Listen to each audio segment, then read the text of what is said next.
You know what changes everything? It's not what you add to your life. It's what you finally have the courage to let go. There's a version of you that exists beneath all the noise, beneath the explanations, the justifications, the endless conversations that lead nowhere. That version doesn't argue, doesn't defend, doesn't cling to what's already gone. That version simply lets go. The Stoics understood something we're only now beginning to grasp. Freedom doesn't come from gaining more. It comes from releasing what weighs you down. Marcus Aurelius wrote, "You have power over your mind, not outside events. Realize this and you will find strength." But here's what he didn't say outright. The hardest part isn't controlling your mind. It's recognizing what's been controlling it all along. So, let's talk about the 5 things you need to quietly eliminate from your life. Not with drama, not with announcements, just a calm, deliberate choice to become someone new. Chapter 1, Number 1. The need to explain yourself. You've been doing it your whole life, haven't you? Justifying your choices, defending your boundaries, explaining why you said no, why you walked away, why you need space, and every time you explain, a little piece off your power disappears. The people who truly matter don't need an explanation. They trust you. They respect you. And the ones who demand justification, they're not looking for understanding. They're looking for ammunition. Seneca said, "It is not the man who has too little, but the man who craves more that is poor." This applies to validation, too. You don't need more understanding from others. You need less need for it. Stop explaining. Start existing.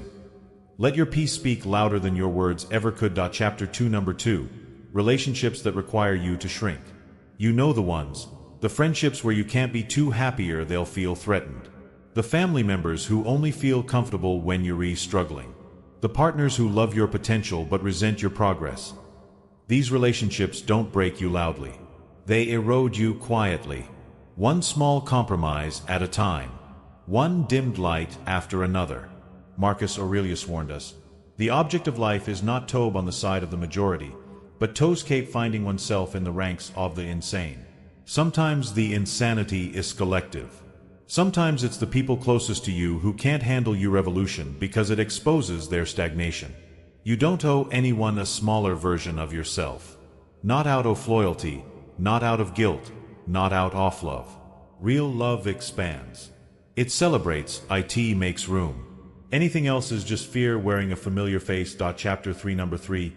The stories you keep telling about who you are. I'm just not a morning person. I've always been anxious.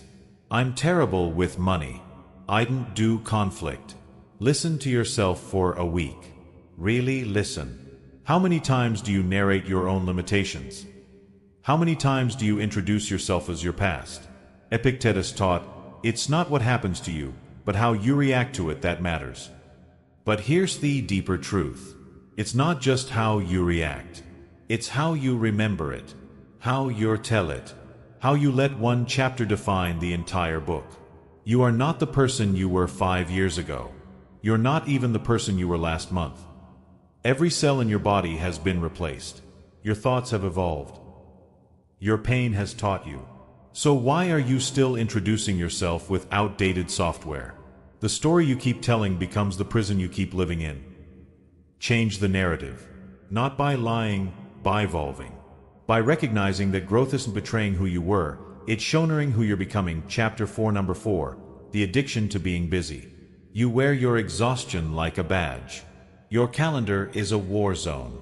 Your to-do list never ends. And somewhere deep down, you've convinced yourself that if you stop moving, you'll have to face what you've been running from. The Stoics didn't glorify busyness. They glorified presence, purpose, clarity. Seneca wrote, "It is not that we have a short time to live, but that we waste a lot of it, and we do. We waste it on fake urgency, on other people's priorities, on motion without meaning." Being busy is not the same as being alive. What if the most productive thing you could do today was nothing? What if you sat in silence for 10 minutes and let your mind settle? What if you took a walk without your phone and remembered what it feels like to just exist? You're not a machine. You're a human being. And human beings weren't designated to sprint forever. Eliminate the glorification of exhaustion. Replace it with the quiet power of intention. Chapter 5, Number 5. the fear of starting over. This is the big one.